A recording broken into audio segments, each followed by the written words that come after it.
Frédéric Chopin was a Polish composer born on March 1st, 1810, and died on October 17th, 1849. He was a leading musician of the Romantic era, known for his combination of poetry and virtuosity in his work, and his legacy inspires young musicians to compete in the International Chopin Competition held every 5 years in Warsaw.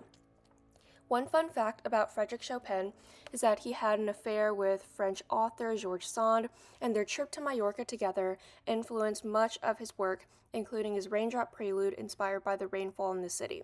In this video, we're going to analyze 3 pieces that span throughout Chopin's career: the Etude Opus 10 No. 9, the Scherzo No. 2, and the Polonaise Fantasy. The Chopin Etude Opus 10 No. 9 is part of a collection of 12 etudes written between 1829 and 1833. During Chopin's era, an etude was traditionally a piece of virtuosic difficulty that lacked musicality. Chopin's Opus 10 converted the etude into an art form. While the 9th etude isn't the most technically difficult piece in the opus, it is special because of its tragic hero narrative. First, we're going to examine the opening of the etude with my performance as the audio because Miss Hawk said she'd give me extra credit if I used it.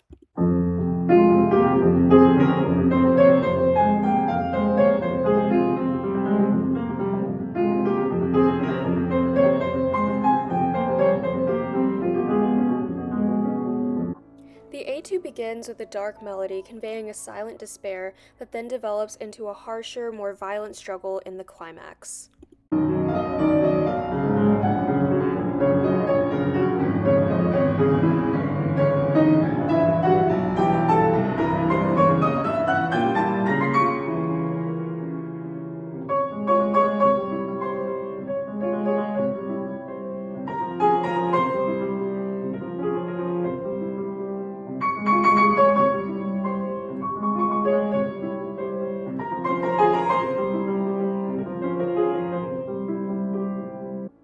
With the escalating octaves, Chopin conveys a heightening struggle that culminates in the hero crying out for help in the D-flat octaves.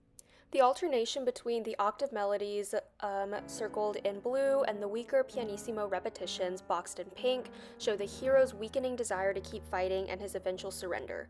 What makes this 9th etude a uniquely romantic piece is the degree of tragedy Chopin conveys that defies the classical norms of an etude that only focused on technique. This second piece that we're going to analyze is the Scherzo No. 2, which was composed in 1837. This scherzo is revered for its harmonic coloration, pianistic flair, and unrestrained passion that is the opposite of the calming nocturnes and waltzes Chopin is known for. Its vulnerability and triumphant coda make this piece one of my favorites of all time. So first, let's take a look at the iconic opening.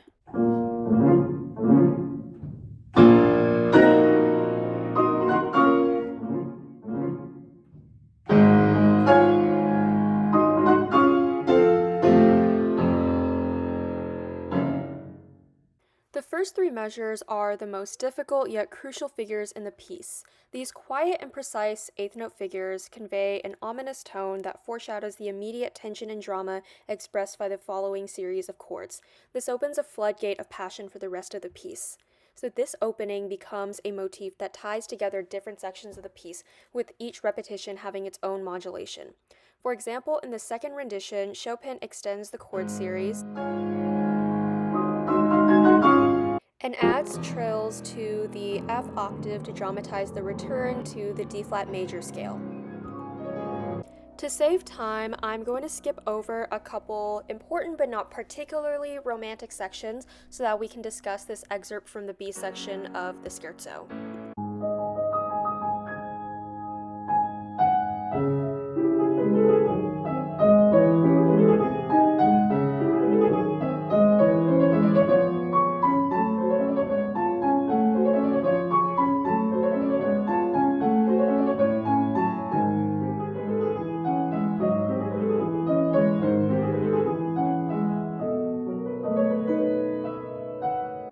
The underlying 8th notes and the melancholy tone from the descending top voice convey a sense of sadness and disorientation. I often picture someone trying to find their way out of the woods when I play this excerpt, which is why I think that it conveys not only the unique degree of emotionality from the Romantic period, but also the focus on nature. Without further ado, let's listen to the coda, which is my favorite part of the scherzo.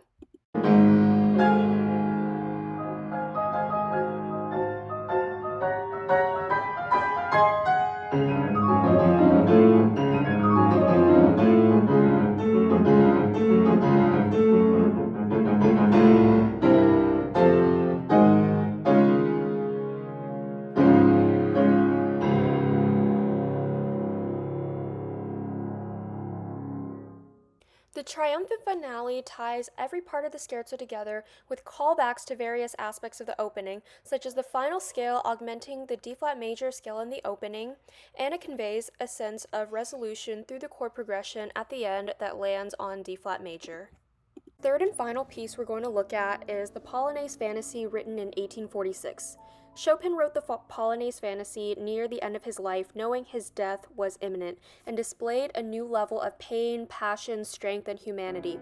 The Polonaise Fantasy is a combination of Polish heroic gestures, hence the name Polonaise, which is a slow Polish dance, and a romantic flair, which adds the fantasy element.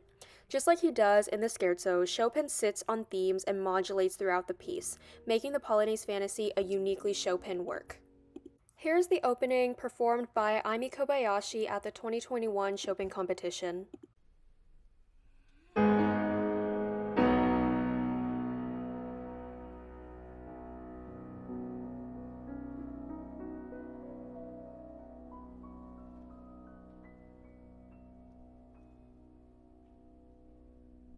This opening puts the fantasy in Polonaise Fantasy.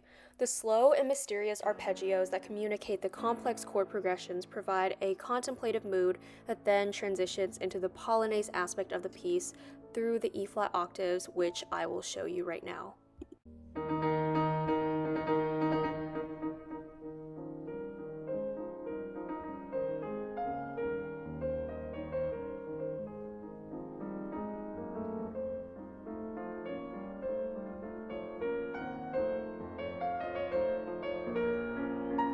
This melody that just played will serve as a through line for the rest of the piece, as Chopin alternates between Polonaise and fantasy themes that each play on this thread. You'll see a clear example of that in the coda, which is coming up next.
By the coda, the Polonaise Fantasy has shifted to a full Polonaise with a prideful and triumphant tone. You can hear a vanquishing of doubt as the piece reaches its climax, and as it comes to a close during the last 30 seconds or so, you can feel Chopin recognizing all that he's accomplished in his life. As the final chord fades into distance, it conveys Chopin's feeling of contentedness, that he has lived a full life and is ready to go. So what do we take away from this presentation? Well, Frédéric Chopin was an iconic romantic composer known for telling an epic story in each of his pieces. His music conveys the romantic themes of emotion, tragedy, humanity, and unrestrained passion, and his unique style pioneered the idea of the etude as a work of art and modulations of the opening as bridges between contrasting sections. Performing Chopin's music requires not only incredible technique, but also great interpretational skill to convey one narrative arc throughout the sections.